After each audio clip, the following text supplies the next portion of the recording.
বুকে তার সৈন্যদল দুনিয়ার বুকে তাকাব্বুর করে চলেছে, অহংকার করে চলেছে। আর তারা এই কথা ভেবেছে দুনিয়ার হায়াত হলো তাদের আসল হায়াত, আমার কাছে একদিন না একদিন ফিরে আসতে হবে না। এই কারণে তারা দুনিয়ার বুকে অহংকার করেছিল।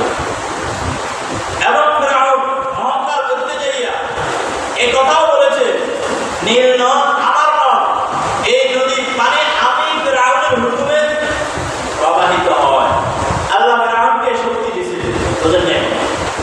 দুনিয়ার বুকে যা কিছু চলে তার হুকুমে চলে, আল্লাহর হুকুমে চলে। বাতাস তার হুকুমে চলে, আল্লাহর হুকুমে চলে। নদী প্রবাহিত হয় কার হুকুমে? আল্লাহর হুকুমে। এখন যে বৃষ্টি হচ্ছে কার হুকুমে আসছে? আল্লাহর হুকুমে আসছে।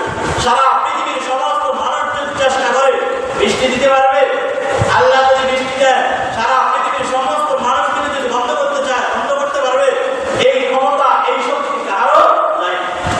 ফিরআউনকে আল্লাহ তাআলা ক্ষমতা দিয়েছেন, নদীর হুকুমকে পানিকে হুকুম করছে। ফিরআউন যদি বলে তুমি চলো চলবে, ফিরআউনের হুকুমে যদি বলে বন্ধ হয়ে যা বন্ধ হয়ে যাবে। আল্লাহ ফিরআউনের মধ্যে এই শক্তি দিয়েছেন, নদীকে হুকুম করে দিলেন ফিরআউনের হুকুমে চলবে, প্রবাহিত হবে, বন্ধ হবে। যে নদী ফিরআউনের হুকুম মতো চলতো, যদি বলতে বন্ধ হয় এই জন্য করছে, করার কারণে যেই নদী তার হুকুমে চলতো এই নদীর ভিতরে আল্লাহ তাকে কি করলেন? তা রান কবজ করে দেখাই দিলেন। যদিও বাহ্যিকভাবে নদী তোমার হুকুমে চলতো, আসলে আমি মালিকের হুকুমেই চলে, যার কারণে আমি দেখাই দিলাম যে এই নদী তোমার হুকুমে চলতো, এই নদী তোমাকে রক্ষা করতে পারে নাই। ভাই বুঝতে বুঝলো বলতেছিলাম তাকাব্বুর আর অহংকার এমন একটি মানুষের অন্তরের রোগ, যেই রোগ যেই কিবির যার ভিতরে থাকবে সে কোনোদিন কামিয়াব হতে পারে না। যে হাদিসটি আমি তেলাওয়াত করেছি, আল্লাহ হাবিব সাল্লাল্লাহু আলাইহি ওয়াসাল্লাম ইরশাদ করেন, লা ইয়াদখুলুল জান্নাতা মান কানা ফি কলবিহি মিসকালু যাররাতিন মিনাল কিবার। যে ব্যক্তির অন্তরে সরিষার দানা পরিমাণ কিবির থাকবে, অহংকার থাকবে, সেই ব্যক্তি জান্নাতে প্রবেশ করতে পারবে না। তিলকা দারুল আখিরাতু নাজআলুহা লিল্লাযীনা লা ইউরিদুনা উলুওয়ান ফিল আরদি ওয়ালা ফাসাদা ওয়াল আকিবাতু লিল মুত্তাকিন। কোরআনে কারীম আল্লাহ তাআলা ইরশাদ করেন, তিলকা দারুল আখিরা, আখিরাতের ঘর, আখিরাতের বাড়ি। আর আখিরাত হচ্ছে কি? জান্নাত। জান্নাতের নেতৃত্ব, জান্নাতের অধিকার আল্লাহ কাকে দিবেন? নাজআলুহা লিল্লাযীনা লা ইউরিদুনা উলুওয়ান ফিল আরদি ওয়ালা ফাসাদা।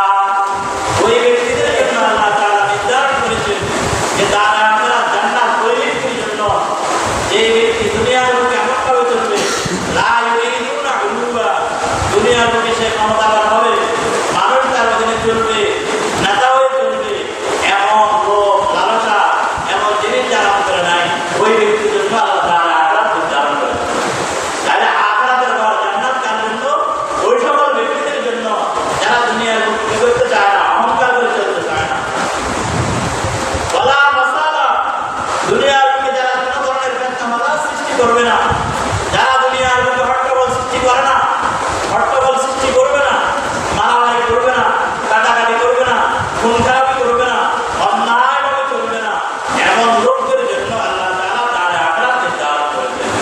অতএব যে ব্যক্তি দুনিয়ার বুকে ফিতনা ফাসাদ সৃষ্টি করতে চায়, খুন খারাপি করতে চায়, দম্ভ করে চলতে চায়, অহংকার করে চলতে চায়, অহংকার করে চলবে, ওই ব্যক্তির জন্য তার আখিরাত খারাপ, ওই ব্যক্তির জন্য তার আখিরাত কি? খারাপ। এই জন্য আল্লাহ হাবিব বলেন, লা ইয়াদখুলুল জান্নাহ মান কানা ফি কলবিহি মিসকালু যাররাতিন মিনাল কিবার। যে ব্যক্তির অন্তরে সরিষার দানা পরিমাণ অহংকার থাকবে, এই ব্যক্তি কি করতে পারবে না? জান্নাতে প্রবেশ করতে পারবে না। কোরআনে কারীমের আরেক জায়গায় আল্লাহ তাআলা ইরশাদ করেন,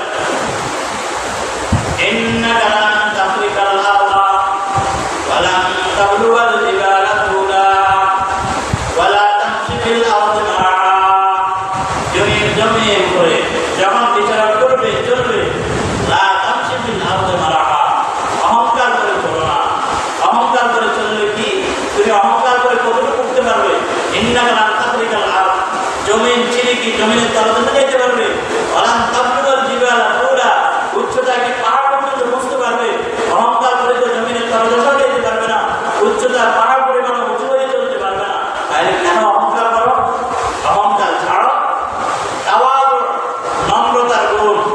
এই জান্নাতটা